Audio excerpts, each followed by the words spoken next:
Oke, kita mulai. Assalamualaikum warahmatullahi wabarakatuh. Bismillahirrahmanirrahim. Alhamdulillahirabbil alamin wa bihi nasta'inu ala umuri dunya waddin. Wassalatu wassalamu ala asyrofil anbiya'i wal mursalin sayyidina Muhammadin wa ala alihi wa sahbihi ajma'in. Rabbi shrah li sadri wa yassir li amri wa hlul 'uqdatam min lisani yafqahu qawli. Amma ba'du. Eh, Pertama dan yang utama, marilah kita panjatkan puji syukur kehadirat Allah Subhanahu wa taala. Hari ini kita masih diberikan kesempatan untuk menjadi bagian dari umat Rasul yang selalu istiqomah dalam menuntut ilmu, ya. Walaupun Bapak juga harus menyampaikan permohonan maaf terlebih dahulu kalau jadwal atau jamnya kok kayak pengajian gitu malam-malam gitu ya. Ini bukan apa-apa karena kita juga ingin menyesuaikan dengan aktivitas yang Bapak sekarang sedang jalani di waktu kalau orang lain libur, Bapak mau boro-boro libur ya. Sekarang sudah mulai masuk pada waktu untuk terbit jurnal, jadi memang sangat-sangat padat lah. Sehingga untuk ke Bandung kemungkinan nanti di tanggal 23 ya, seperti yang sudah pernah disampaikan beberapa waktu lalu, yaitu di hari Selasa tanggal 23. Karena tanggal 26 hari Jumat itu kan waktu libur ya, cuti merah di kalendernya juga merah. Jadi nanti untuk eh, apa penilaian eh, menandatangani apa portofolio yang dibuat oleh seluruh mahasiswa itu kita akan laksanakan di hari Selasa tanggal 23. Kemungkinan jamnya ya kita pagi lah ya, sekitar pukul 8 atau setengah 9. Nanti dari kelas dulu boleh karena berdasarkan urut absen. Nanti dipanggil berdasarkan absen aja biar mudah ya, biar mudah. Eh, tinggal nanti Bapak minta PJ untuk memaksimalkan penandatanganan atau parapnya itu sebelum hari Selasa ya, karena pasti dijilidkan satu hari tuh, hari Senin contohnya. Berarti sampai dengan hari Jumat besok tuh harus sudah selesai di parap lah PJ ya. Bapak belum tahu nih di kelas Bu Teh Harina itu eh, penanggung jawab tanda tangan yang 3 orang lagi siapa lagi tuh, atau 2 orang lagi siapa itu? Sudah ada belum orang-orangnya? Sudah ada Bapak Devina sama Rina. Oke. Kalau sudah ada nanti list daftar namanya di ini di grup juga ya, dipasang di grup seperti di kelas tadi di pasang grupnya. Oke, eh, Bapak tadi sudah mengirimkan skripsi dan tugas Bapak hari ini adalah bagaimana kalian juga bisa paling tidak memahami bagaimana sebuah skripsi itu dari mulai penyusunan proposal. Di waktu lalu Bapak pernah menampilkan apa file Word yang dikirim oleh Pak Oban sebagai sekretaris jurusan yang berisi tentang struktur dari proposal itu, ya. Dan menurut Bapak, kamu tinggal ikuti saja struktur itu, jangan sampai tidak diikuti karena memang itu kebijakannya dari internal kampus, apalagi memang itu dari prodi. Nah, yang jadi soal adalah buat kalian kira-kira apa saja yang harus dipersiapkan menjelang akan penulisan itu. Dimulai dari judul, dimulai dari apa penyusunan apa sebutnya itu eh, latar belakang penelitian, kemudian juga apa rumusan masalah, identifikasi masalah dan lain-lain. Tentu ini bukan sesuatu yang mudah, tapi perlu memang mendapatkan perhatian betul, ya. Oke, sebelum ke sana, Bapak ingin kalian melihat dulu sebuah skripsi yang tadi Bapak kirimkan kepada kalian. Untuk kalian bisa pelajari kira-kira kalau skripsinya seperti ini, nanti saya bisa nggak sih bikinnya? Ya. Kalau sudah tahu mas sebetulnya jadi mudah, tidak ada yang susah sebetulnya. Ya. Eh, Apa saja sih yang harus ada dalam sebuah skripsi? Dan kenapa ada bagian-bagian itu? Lalu kalau untuk yang kuantitatif seperti apa, yang kualitatif seperti apa? Tadi Bapak kirimkan ada yang untuk kualitatif khusus ya, khusus kualitatif. Itu ada judul nate skripsi bagus pisan. Coba dicek deh. Itu kalau kalian baca, penelitian kualitatifnya luar biasa. Bahkan lamun apa boleh dinilai, itu mungkin tesis pun bisa kalah dengan skripsi itu secara metodologi penelitian. Sekali lagi, secara metodologi penelitian. Kenapa? Karena si penulisnya walaupun masih S1 ternyata memiliki eh, paparan pengetahuan yang sesuai dengan kapasitas dia sebagai peneliti yang dilihat dari sisi contoh struktur metodologi penelitiannya, kemudian instrumennya, lalu pengumpulan datanya, lalu penganalisan datanya, lalu menuangkan dalam laporannya. Itu di luar nurul lah cek budak aina. Kok bisa sampai kepikiran ya dia menulis seperti itu. Itu karena salah satunya ya karena pembimbingnya yang memang mengarahkan atau memang dia membaca referensi yang maksimal sehingga pada saat yang sama dia sudah tidak lagi kagok ketika bicara penelitian itu harus gimana gimana ya. Ini Bapak akan coba apa tampilkan. Bentar. Ini Bapak akan coba dulu membahas yang kuantitatif ya. Kuantitatif. Setelah kuantitatif dibahas, nanti kita akan bahas juga tentang kualitatif. Untuk yang kuantitatif, Bapak ambil punyanya si Aditya Nugroho tuh, ya. Eh, Judulnya, belum bisa stream ya, sorry, sorry. Yang kebetulan deh, ya mah kebetulan ya. Jadi skripsi yang dari UNY itu, Universitas Negeri Yogyakarta, itu relatif memang punya kekhasan itu ketika ditulis. Ini contoh ya.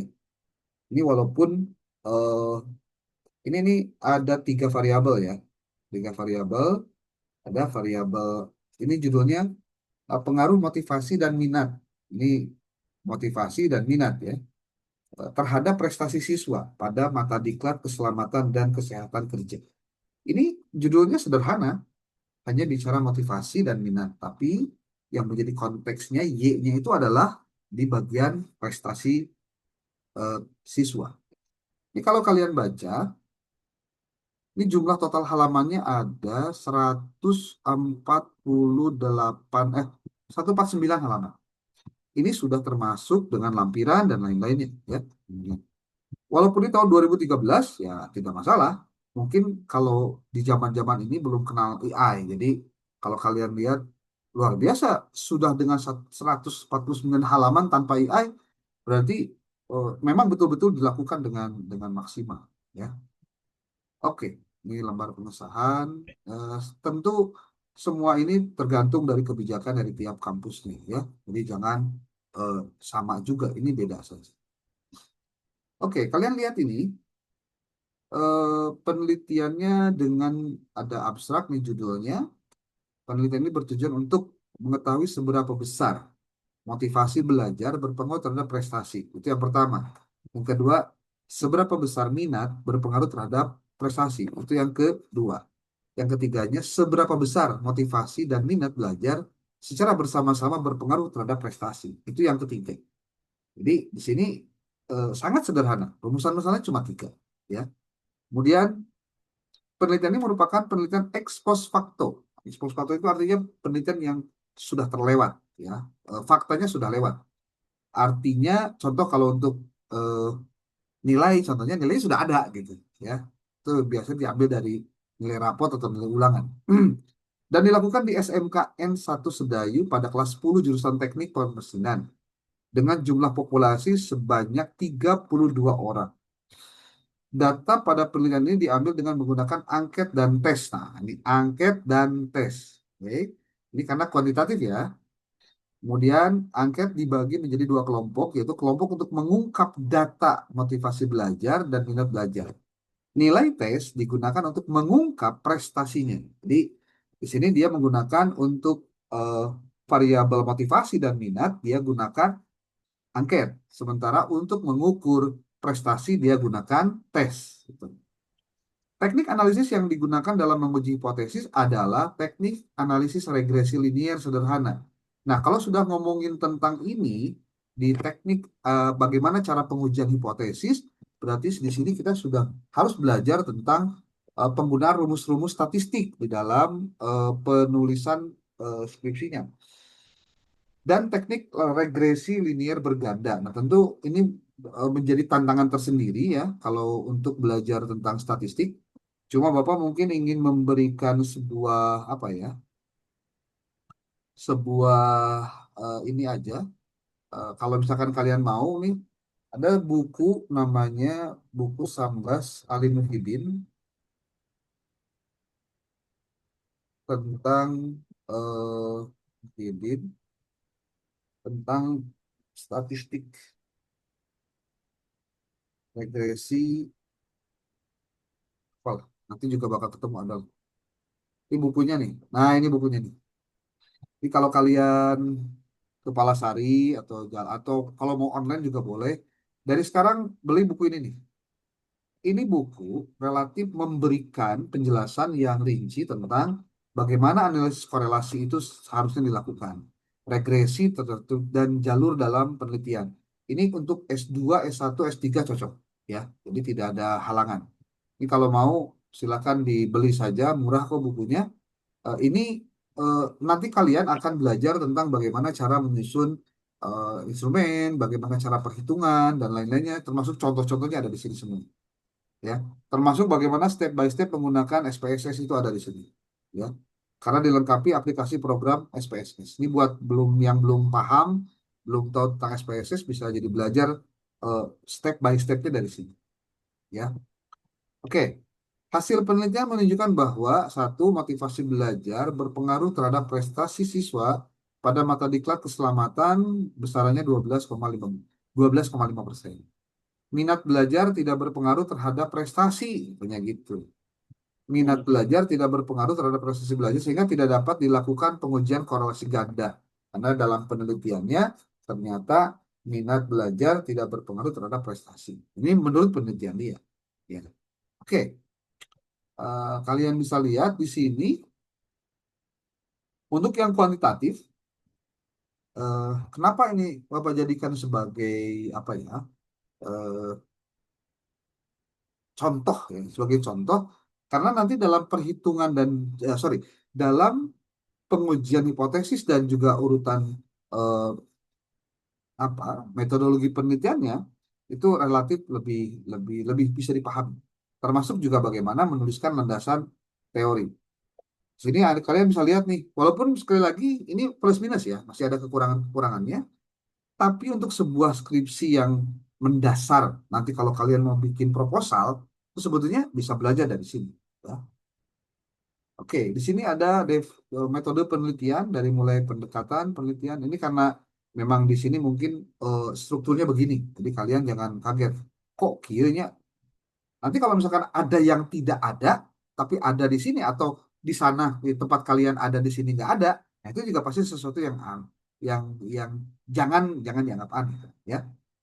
Oke,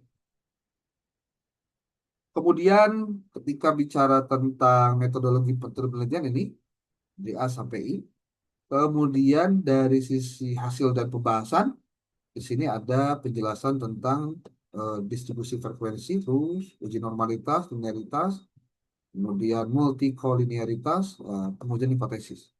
Nah, Bapak kan pernah mengirim pada kalian buku yang karangan Imam Mahali. Masih ingat nggak? Kalau masih ingat dan kalian download, lebih bagus. Ini bukunya Nih bukunya ini yang apa? Metodologi penelitian kuantitatif. Nah, di sini apa? Termasuk bagaimana cara pembahasan. Nah ini nih, metode penelitian kuantitatif, panduan praktis, merencanakan, melaksanakan, dan analisis dalam penelitian kuantitatif. Di sini ada penjelasan detail tentang bagaimana cara menyusun dari mulai bab satu, kemudian lagi bab 2, bab 3, bab 4, bab 5. Termasuk ada contoh proposalnya juga. Ini mungkin relatif lebih bisa digunakan oleh kalian ketika kalian pada akhirnya harus menyusun aya naon wae sih skripsi teh. Oh, proposal teh kedah aya naon wae. Nah, ini penjelasan sini ada. Ini kalau kalian baca di bagian-bagiannya, di bagian satu di masih bicara tentang hal-hal umum ya, dasar-dasar penelitian. Tapi kalau sudah masuk ke bagian dua, di sini ada nih menyusun proposal penelitian kuantitatif. Ini buat kalian yang boleh jadi merasa ada inspirasi untuk menulis ini, silakan untuk membaca bagian dua ini di bukunya Imam Mahali, Metode Penelitian Kuantitatif. Di sini ada nih pengertian proposal penelitian kuantitatif, unsur-unsur dalam proposal, itu halamannya ada di halaman 26. Ya. Oke, kemudian juga dalam menyusun pendahuluan, ada merancang topik, tema, dan judul penelitian. Ini beberapa kali dalam kurikulum kita pernah spill ini ya di kelas. Kemudian macam-macam judul penelitian kuantitatif. Ada deskriptif, ada asosiatif, ada korelasional, ada komparatif atau perbandingan atau perbedaan. Kemudian di sini ada menyusun latar belakang masalah, kemudian rumusan masalah, tujuan penelitian, kegunaan penelitian. Jadi buat kalian yang mau mengkaji tentang penelitian kuantitatif, silakan untuk membaca buku ini. Referensinya jelas ya. Sudah pernah di-download, ada di grup, jadi silakan dikaji. Nah, lalu di bagian proposal pun itu ada pembahasan tentang teori walaupun tidak banyak karena memang bukan babnya. Jadi di dalam proposal itu ada sih tentang kerangka berpikir ya. Yang kerangka berpikir itu di dalamnya juga ada tentang teori-teori yang terdapat di dalam variabelnya. Kemudian juga ada hipotesis, juga di sini juga dijelaskan bagaimana jenis-jenis hipotesis ada di sini. Jadi buat kalian yang kuantitatif, mungkin Bapak minta bantuan juga ke PD eh, mengklasifikasi mahasiswa dengan jenis penelitian kuantitatif mana yang kualitatif, biar nanti jelas untuk pendalaman materinya. Ya. Kemudian bagian kelimanya ada metode penelitian. Nah, ini biasanya muncul di dalam bab 3. Kalau dalam skripsi, tetapi kalau di dalam proposal, dia nanti ada khusus bagian tentang metode penelitian. Di sini tentang bagaimana teknik pengumpulan sampel, menentukan ukuran sampel, teknik menentukan besaran sampel, teknik menentukan responden dengan bantuan tabel random. Bahkan kalau sekarang dengan dengan menggunakan teknologi seperti halnya AI, itu bisa dideteksi mana mana saja yang bisa dijadikan sampel, berapa orang dan lain-lainnya itu bisa dibantu. Ya. Oke, bagian keenam itu tentang teknik pengolahan data. Ini nanti untuk di bab 4 ya. Jadi kalau proposal itu memang tidak ada tentang pengolahan data, tapi tekniknya disebutkan karena itu bagian dari metodologi penelitian. Di sini ada uji persyaratan analisis data, ada teknik analisis data, di sini juga disebutkan. Kemudian ada korelasi bivariat, ada multivariat, ada korelasi parsial, ada regresi, dan semua ini dijelaskan dengan detail. Bahkan ada contoh-contohnya menggunakan tahapan SPSS. Ya, ini buat kalian yang hari ini memang berencana tes skripsinya adalah tentang kuantitatif, Bapak rekomendasikan kamu untuk membaca buku ini sampai dengan khatam. Ya. Kemudian nanti di bab 4 ada hasil penelitian dan pembahasan. Kemudian hasil pembahasannya ada pembahasan statistik deskriptif, ada inferensial, kemudian ada pembahasan analisis penelitiannya. Nah, terakhir adalah simpulan dan saran. Nah, ini contoh-contohnya di sini. Oke, Bapak tidak menjelaskan detail karena ini bisa dibaca, tapi Bapak ingin melihat dulu apa saja yang sudah dilakukan orang dengan skripsinya. Ya. Karena pembahasan tentang skripsi itu menjadi menarik, karena kita sambil belajar dari orang lain yang sudah selesai. Ya, yang sudah selesai. Di sini ada daftar gambar. Oke. Biasanya lengkap ya. Ada daftar gambar, daftar tabel, daftar isi, daftar lampiran itu harus disiapkan, ya. Kemudian di sini daftar tabelnya, kemudian ini daftar lampiran tuh. Hah? Ini yang Bapak sebut kenapa jadi lengkap itu karena data yang disajikannya lengkap. Ini pendahuluan, oke. Kalau ditanya Pak, dari pendahuluan kudu sabaraha kata, sudu sabaraha naon, halaman dan lain-lain. Bapak sih memberikan sebuah pedoman singkat saja, itu di 8 sampai 10 halaman saja untuk sebuah latar belakang. Yang penting sebetulnya bukan itunya, tapi komponen apa saja yang harus ada di dalam latar belakang. Itu yang paling penting. Oke, lalu di sini ada rumusan masalah. Di sini rumusan masalah. Apakah motivasi belajar berpengaruh terhadap prestasi belajar? Rumusan masalah itu dalam penelitian kuantitatif bentuknya bisa macam-macam. Bisa seperti ini. Apakah motivasi berpengaruh terhadap atau seberapa besar pengaruh motivasi belajar terhadap prestasi belajar? Itu pun bisa. Atau lain lagi. Berapa kontribusi motivasi belajar terhadap prestasi belajar? Terhadap prestasi siswa dalam pada mata diklat K3. Artinya apa? Dalam membahas tentang eh, metode penelitian kuantitatif, rumusan masalahnya bukan bagaimana ini. Ini sok sok anu salah kaprah nih, ya. Tapi harus bertanya tentang substansi dari apa yang dikaji. Kalau ini kan, apakah motivasi belajar berpengaruh? Jawabannya iya dan tidak. Iya dan tidak itu berdasarkan apa? Perhitungan statistik, prosentasenya berapa persen? Itu jadi, ya. Kemudian lagi, nah seperti ini. Apakah motivasi dan minat belajar bersama-sama berpengaruh terhadap prestasi siswa pada mata diklat K3 di SMK 1 Sedayu? Nah, ini sekali lagi berpengaruh terhadap apa? Terhadap analisis yang digunakan. Makanya penting sekali untuk mahasiswa pada saat akan menyusun skripsi, sekali lagi termasuk menyusun proposal, memahami statistik yang akan digunakan dalam judul-judulnya, dalam materi-materi dia. Yang paling mudah sih lihat aja skripsi yang sebelumnya, tapi kamu harus mengkomparasikannya dengan buku-buku sumber yang dijadikan sebagai kutipan. Jadi banyak sekali kasus di mana ternyata mahasiswa itu tidak menggunakan referensi yang harusnya dipakai, tapi dari skripsi orang di copy paste. Nah, itu masalahnya. Kenapa sahabat itu perlu dihindari? Jawabannya sederhana. Karena belum tentu juga dia ngambil dari buku. Contoh ya, kamu ngambil dari kakak tingkat. Di situ ada disebutkan deh, kutip dari A, B, C, D. Terus kamu lihat lagi skripsinya, lalu kamu kopas lagi contohnya. Nah, itu yang problemnya. Kenapa disebut problem? Karena belum tentu juga skripsi kakak tingkat kamu itu memang betul-betul dia dapat sendiri dari bukunya. Gimana kalau misalkan dia ngambil juga dari yang lain? Maksudnya dari skripsi yang lain, dan skripsi yang lain pun ngambil dari skripsi yang lama yang tidak bisa dikonfirmasi jawabannya, yang tidak bisa dikonfirmasi ininya apa sumbernya, nggak bisa dilacak gitu. Yang repot itu kalau sudah kejadian begini nih, ya. Ini bab 2 kita nggak bahas karena ini masuknya di kajian tentang skripsi. Coba apa lagi ya? Bentar.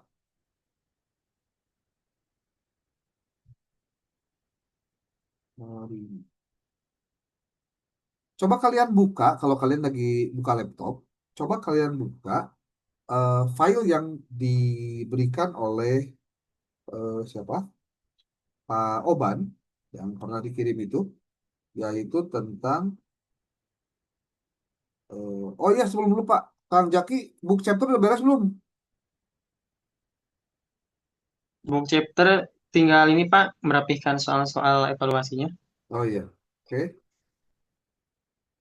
Nah, Rina udah dikirim ya. Coba dibuat ininya, covernya, ya. Covernya dibuat, lalu nanti dijilid. Nanti tanggal 24 bisa dikumpulkan nih. Siapa? Ya, oke, bentar deh. Pak, lagi nyari hela file Word yang kemarin. Teh Harina coba dikirim ke Japri, itu yang dari Pak Oban itu coba. Kok di Bapak nggak ada ya? Apa dikirimnya di grup waktu itu ya?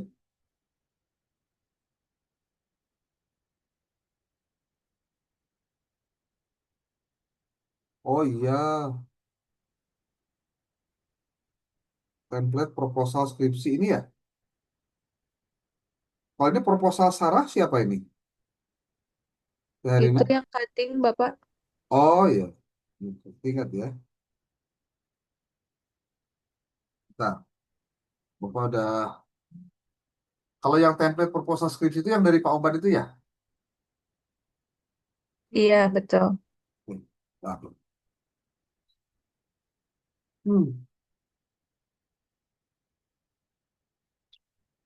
kita ambil dulu.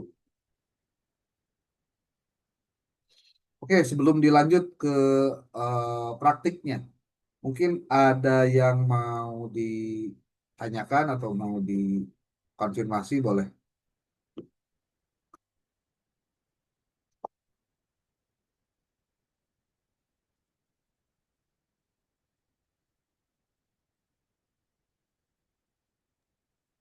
Bapak mohon maaf izin bertanya terkait book chapter Bapak.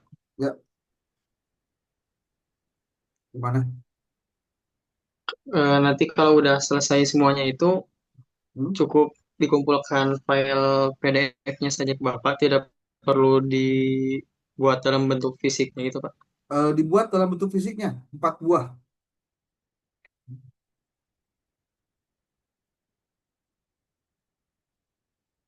Aduh, pelan, pelan, pelan. Diulangi. Jadi itu dibuat ini ya, dibuat apa? Dibuat print outnya, kan Jaki? Kan yang nanti diberikan kepada itu siapa? Eh, Prodi itu yang dijilid, Oh, itu,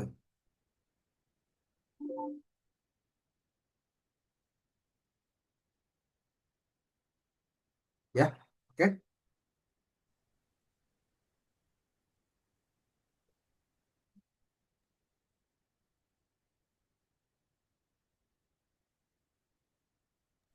kemudian Bapak kalau untuk pertemuan ke-16 itu pertemuan yang ini atau nanti untuk yang tanggal 23 pas saat pengumpulan itu Pak? Udah aja pertemuan hari inilah. Karena kalau pertemuan minggu depan, insya Allah pakar pasti datang berenang. Direct Siap, Pak. menentukan tugas. Sebetulnya mah mau hari ini mau yang minggu depan juga nggak masalah sih sebenarnya. Cuma kalau hari ini kan Bapak ingin lebih menjelaskan dan kamu silakan banyak bertanya untuk hal-hal yang kira-kira menjadi sesuatu yang perlu ditanyakan gitu. Ya. Kemarin itu kan Bapak mengirimkan ada pedoman penulisan skripsi, kemudian ada juga yang dari Pak Oban ya. Sebetulnya di beberapa tempat ada yang kontradiktif sebetulnya, ya.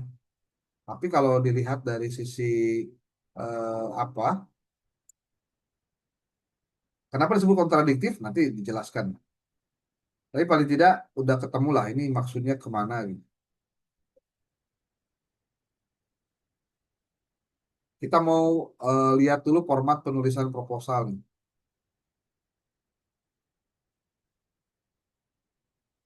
Eh, eh, eh,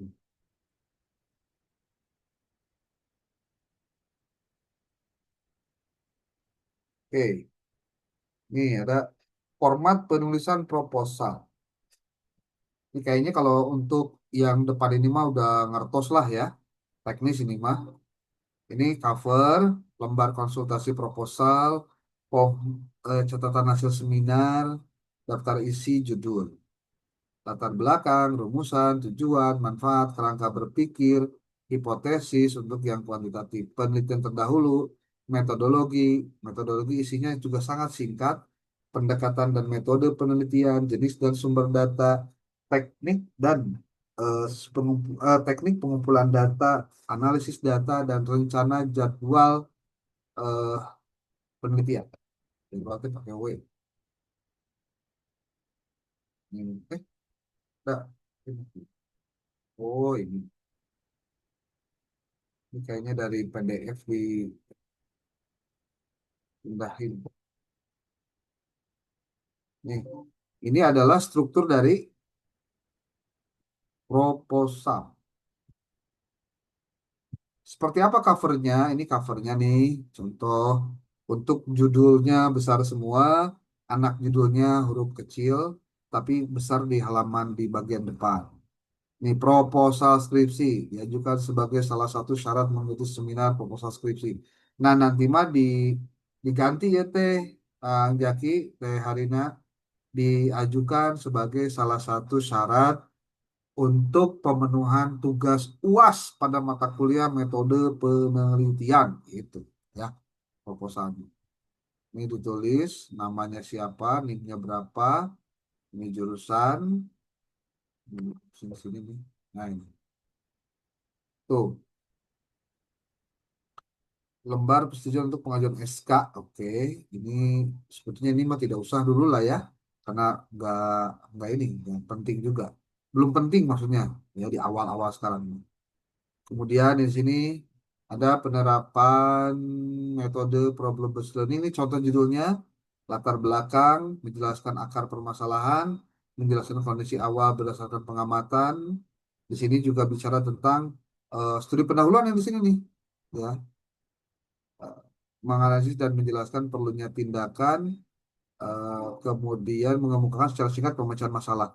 Ini karena judulnya terlihat seperti judul PTK, ya, seperti judul PTK. Bapak tidak ingin memastikan ini apakah PTK atau tidak, tapi kalau ini kayaknya sih PTK, ya. Jadi penerapan metode pemroseduran untuk meningkatkan hasil, nah itu besar kemungkinan PTK. Ya. Oke. Kemudian rumusan masalah itu dibuat dalam bentuk kalimat tanya dengan berpedoman pada masalah yang pada ada latar belakang. Contoh perumahan masalah untuk penilaian korelasi, ini korelasi. Untuk kuasi eksperimen seperti ini. Nah, kalau yang belum paham tentang apa itu kuasi eksperimen, apa itu eksperimen, kalian baca bukunya Muri Yusuf. Nih, kalau kalian baca bukunya Muri Yusuf, yang ini nih, lagi pada sini kalau nggak salah. Oke.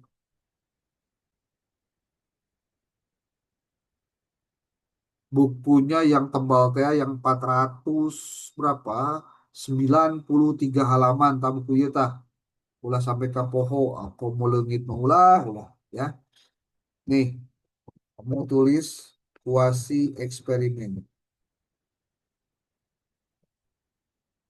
Kuasinya bisa pakai K, bisa pakai Q gitu. Kalau ini mah kuasinya pakai Q. Ya. Sambil dia mencari, kita lihat di metodologi penelitian kuantitatif.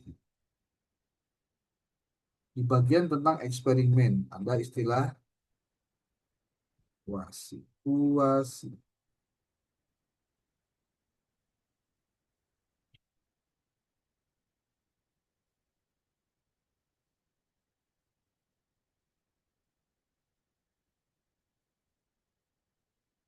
Uh,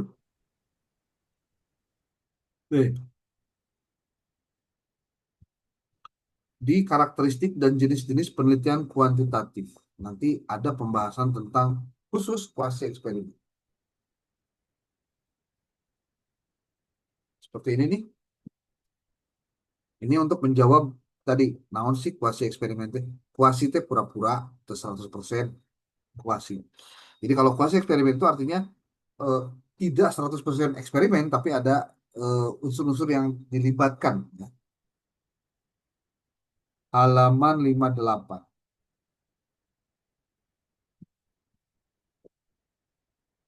Hmm, ini kenapa lah? Aduh, biasanya lemot nih.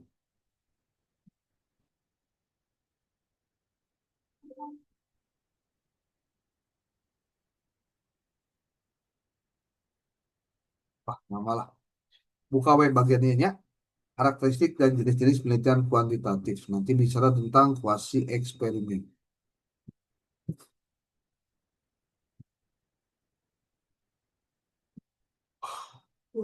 Sorry.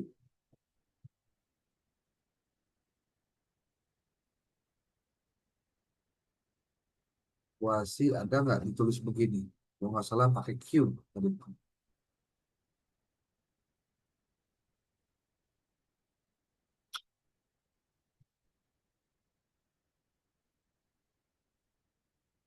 Evaluasi. Nah, dipelajari aja ya. Untuk bagian tentang kuasi eksperimen itu di bukunya Muri Yusuf ada penjelasan tentang hal tersebut. Ya, oke.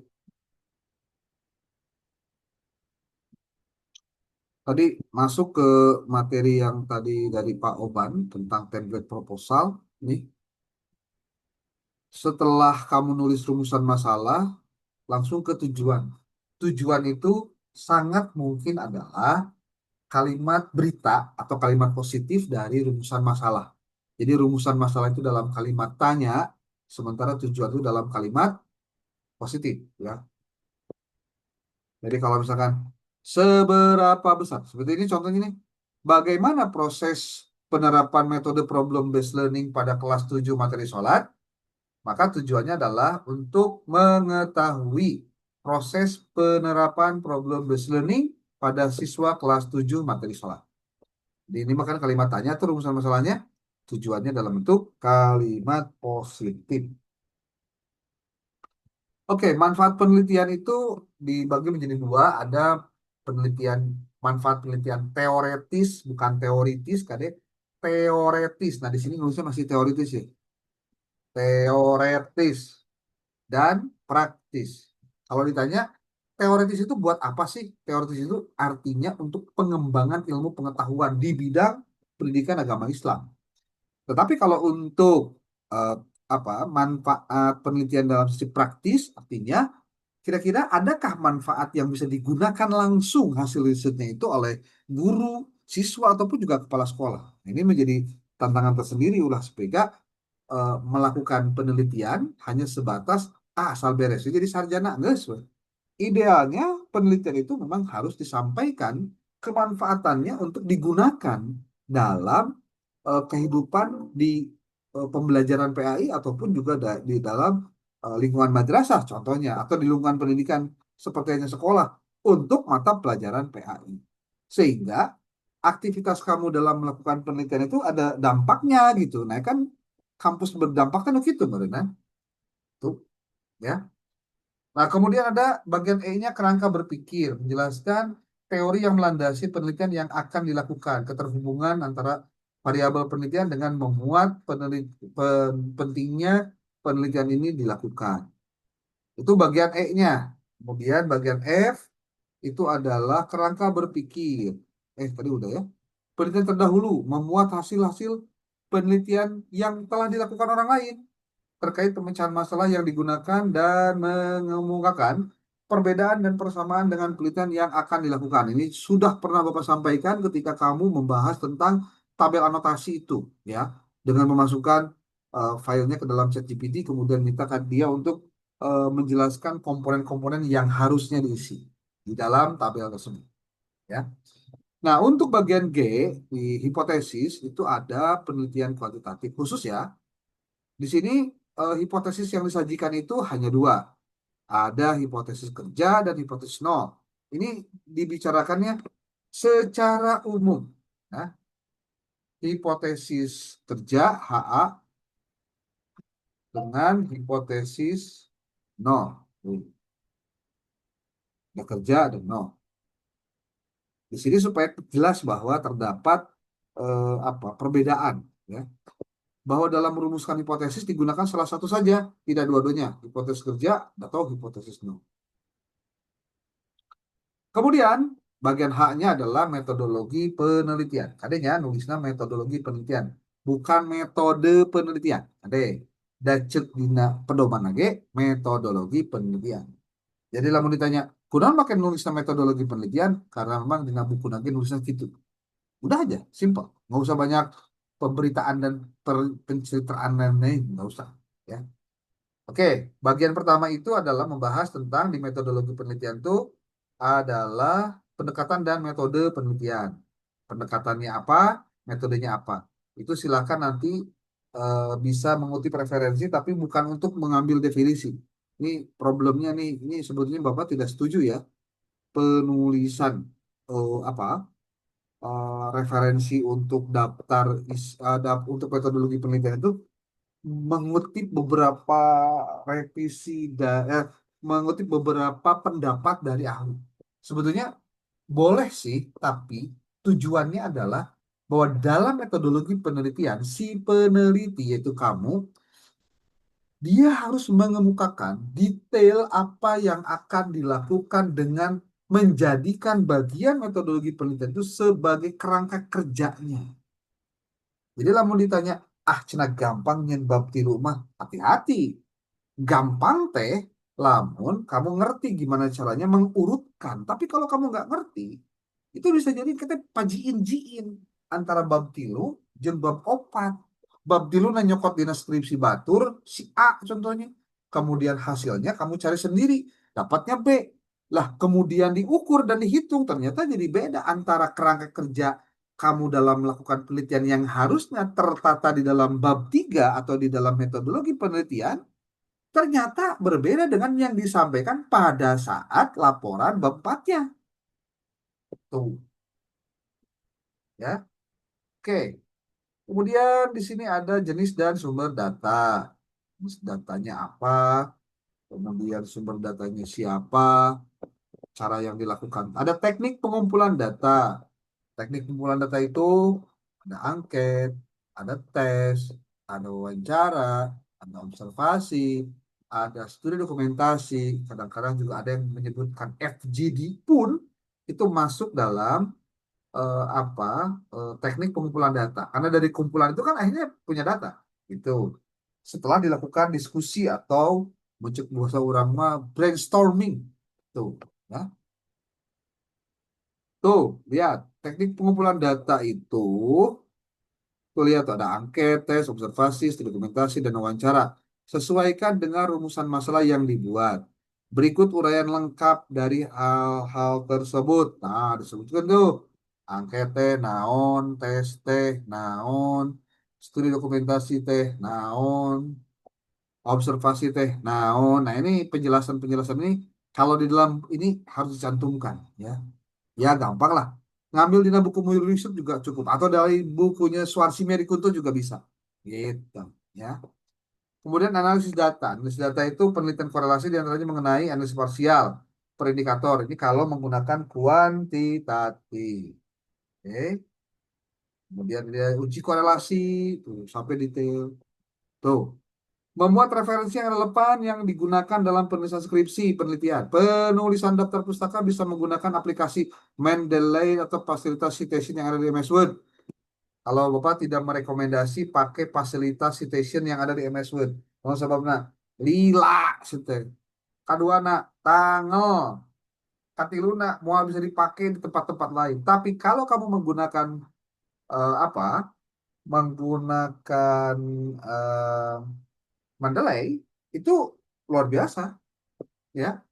Kamu bisa gunakan itu nanti di laptop yang lain atau di tempat yang lain dengan aplikasi yang sama. Tentu username dan passwordnya kudu kudu apal ya, terutama kalau Mendeley terutama. Oke, penulisan kutipan menggunakan model body note dan style daftar pustaka yang digunakan yaitu apa style. Jadi apa ya? Jadi nanti kalau misalkan kamu ketemu di dalam Mendeley, ya nulisnya pakai teknik apa? Teknik apa? Mah bukan pakai footnote. Awas hati-hati. Tapi dia menggunakan body note. Nah, Bapak sampaikan bahwa dalam penulisannya itu penulisan dari apa daftar pustaka ataupun juga kutipan itu sangat bergantung pada cara kamu menjelaskan isinya. Ini coba minta perhatian.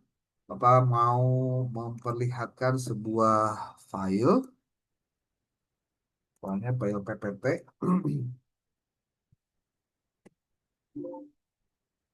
tentang teknik sitasi.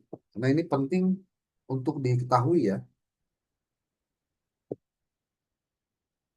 Ini udah keluar ya, belum masuk lagi.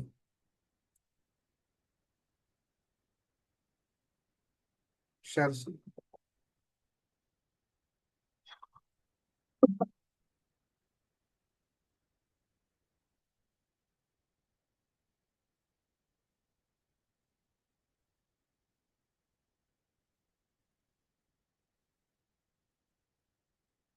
Oke. Nah,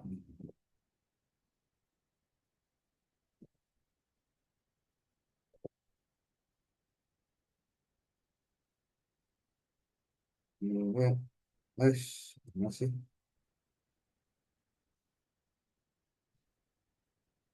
Oh, nah ini. Perhatikan baik-baik cara pengutipannya. Kenapa harus disampaikan begini? Karena memang biasanya hal-hal kecil dan receh suka terlewati. Hari penggunaan AI untuk ujian skripsi mah kamu nanti apa diajarkan terakhir lah ya. Udah gampang ya teman. Yang penting mah boga data heula punya hal-hal yang mau dikutipnya dulu. Nih lihat, teknik pengutipan. Syarat referensi yang digunakan dalam sebuah tulisan satu, relevan. Artinya sesuai dengan topik, masalah, dan tujuan penelitian. Penulisan. Ya. Yang kedua, up to date. Nah, pastikan bahan-bahan kamu jangan lewat dari 10 tahun terakhir. Ya. 5 tahun terakhir gimana, Pak? Lebih bagus. Berarti kamu ngupdate informasi. Quran, Pak, 1400 sekian gimana? Nah, beda aja Quran banyak kadek ulah disarwakeun. Karena itu mah kitab suci. Kemudian yang ketiga, syarat referensi itu adalah otentik. Maksudnya, si autor atau si penulis mengutip langsung dari sumber primer, bukan hanya kutipan sekunder. Termasuk dia ngelihat langsung dengan mata kepalanya sendiri. Nah, yang penting. Lain ecek, lain cenah. Sebab lamun ecek jeung cenah, berarti dia menggunakan data sekunder. Yang keempat, otoritatif, berasal dari penulis atau instansi yang diakui. Termasuk anu nulis lagi meren ya dari sisi yang sekarang mungkin gampangnya gelar ya. Kalau buku kan beda masalahnya. Beda yang artikel. Kalau artikel itu tidak perlu dicantumkan. Kemudian yang kelima, verifikatif, artinya dapat dilacak kembali oleh pembaca melalui citasi yang jelas. Maka kenapa kemudian ada apa tahun, ada halaman jika diperlukan ya. Kalau yang Bapak tahu biasanya di tarbiyah itu terutama di PAI, teknik citasi menggunakan apanya itu pakai halaman. Itu. Tapi halaman nanti itu pakai P titik atau P page. Enggak. Anehnya tuh itu bisa jadi manual masalahnya. Ya. Kemudian yang keenam adalah etis dan proporsional. Dapat secara jujur dan seimbang. Ini penting nih.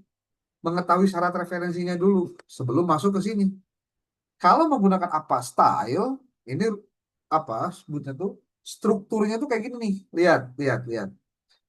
Uluwatiwe 2015 tahun nama orang, kemudian judulnya peran lingkungan keluarga terhadap perkembangan anak.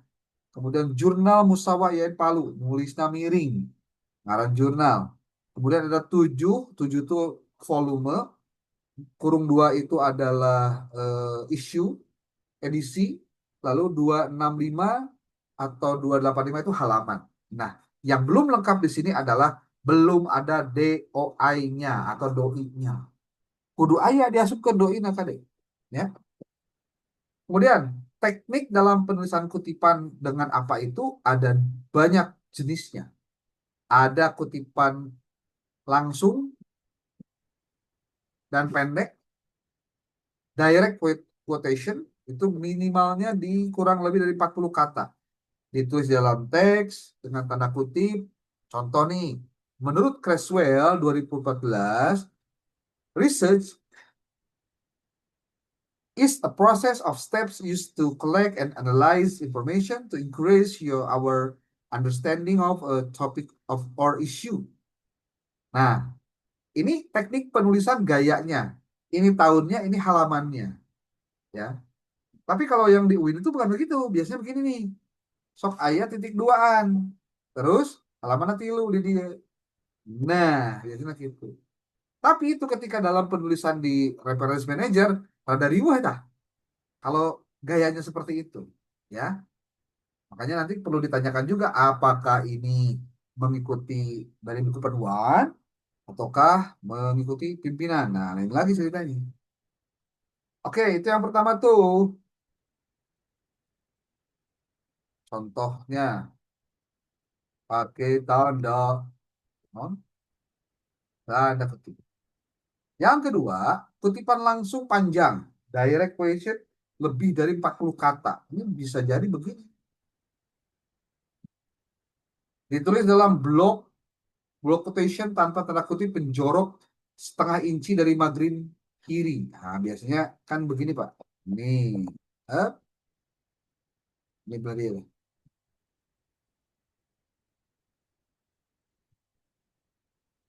Dibedakan. Jadi kayak quotes-nya aja.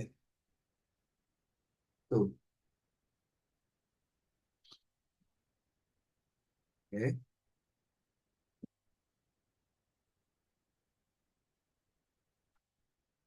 Kemudian yang ketiga, jenisnya adalah kutipan tidak langsung. Biasanya itu adalah di parafrase. Di parafrase itu diubah tanpa menghilangkan substansinya. Nah, itu yang penting. Ini kalau yang ini si apa? Si penulisannya tidak menggunakan halaman. Jadi langsung ya, langsung. Lalu kutipan penulis ganda. Ya, ini kalau ada tulisan penulis ganda nanti ada yang dihilangkan pakai et al kah atau apa gitu. Ya. Kalau penulisnya ada 5, ambil yang pertama saja lalu tuliskan kata et al. E-T-A-L titik ya. Kemudian ada lagi sumber kutipan itu sumber kedua. Jadi kalau misal dapat referensi dari bukan buku asli, jika tidak membaca sumber asli maka menemukan kutipan di sumber lain. Nah, biasanya kan suka ada ya. Itu berarti kalau dalam penulisannya seperti ini nih. Freud berpendapat bahwa mimpi adalah jalan menuju alam bawah sadar. Seperti disitasi dalam Face and Face 2010. Jadi kamu mah nggak baca bukunya si Freud mah. Tapi yang kamu baca adalah artikel si Face and Face 2010. Jadi bahasanya jadi as cited in. Seperti dikutip di. Lalu kutipan dari sumber tanpa penulis. Gimana nih? Gunakan judul pendek dari karya. Miringkan italic untuk buku jurnalnya. Dan atau tanda kutip untuk artikelnya. Contoh ini nih. Nih,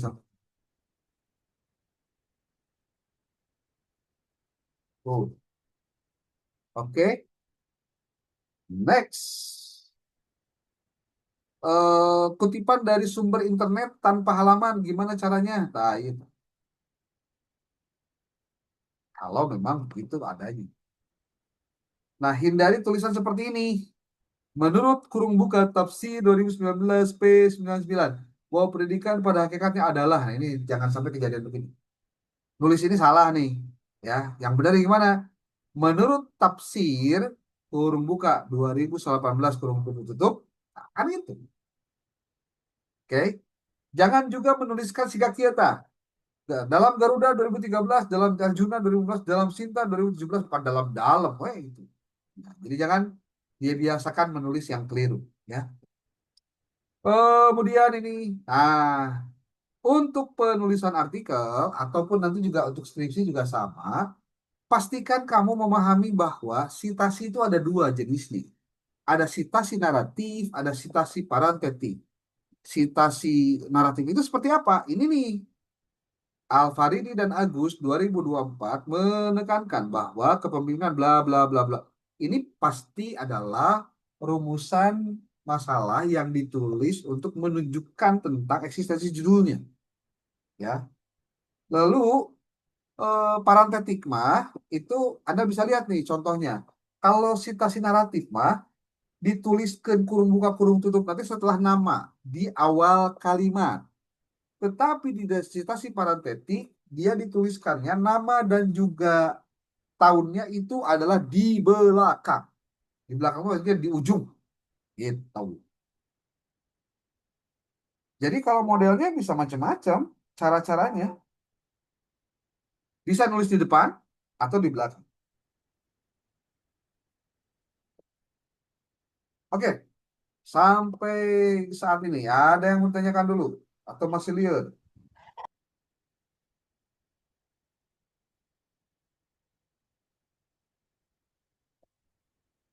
Halo? Ini belum prakteknya ya, baru baru. Jadi kemungkinan lamun teu ayeuna engke ditambahan deui satu kali pertemuan lagi dah. Bonus nanti waktunya dikasih tahu. Selama pengenalan dulu, ya kudu ulah salah nih proposal teh gitu maksud. Nanti video ini akan diupload di YouTube. Kamu boleh apa? Baca ya, nonton.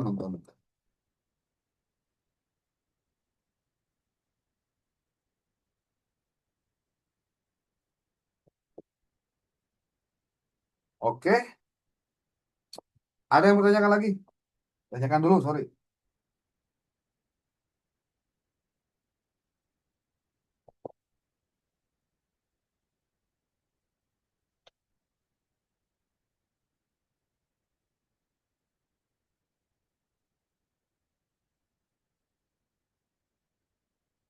Yuk, silakan.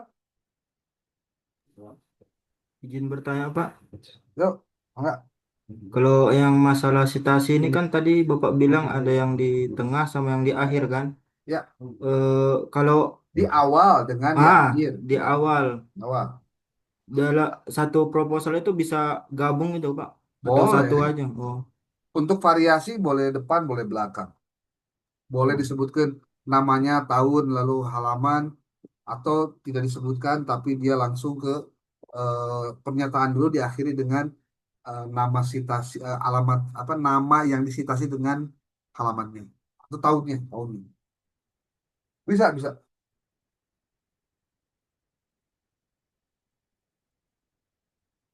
Ada lagi? Pak, mau bertanya, Pak. Ya, Kalau misalnya pernyataannya itu ada dalam dua referensi, nah hmm. ditulisnya tuh gimana itu, Pak? Ditulis dua-duanya. Seperti, Digabungnya kayak gimana? nah ini. Kan pernah dipraktekkan nih di kelas. Nah, itu lupa lagi, Pak. Nah, sorry.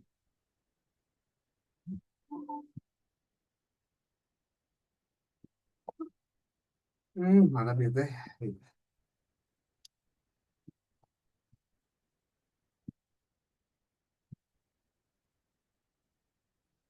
Nah, itu. Keluarga memiliki peranan penting dalam perkembangan pendidikan anak. Dia ngutip bukan dua lagi, opat referensi. Coba.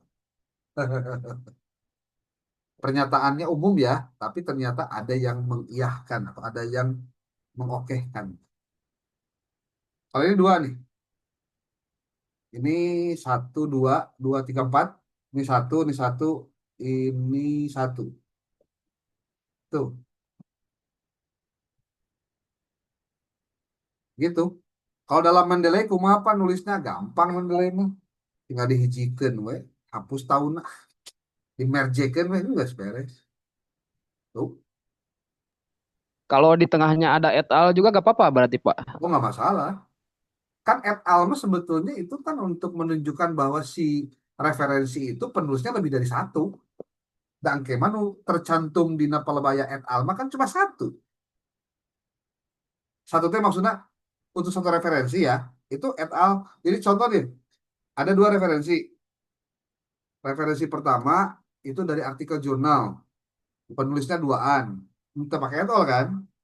Tapi yang satu lagi referensi kedua adalah referensi yang ada et al-nya, penulisnya contohnya opat.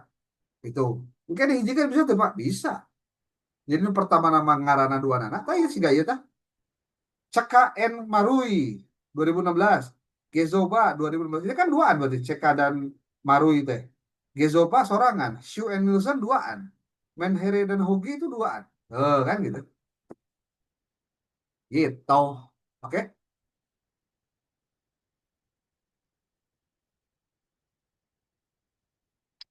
ada yang lain? Bapak sih pengennya kamu pada saat menyusun proposal itu harus dengan instrumennya. Itu genahna.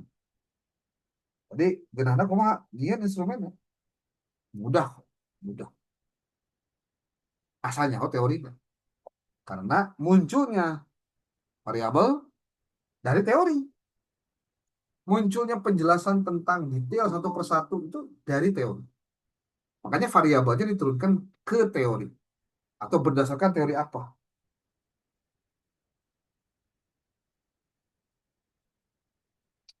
Ada lagi?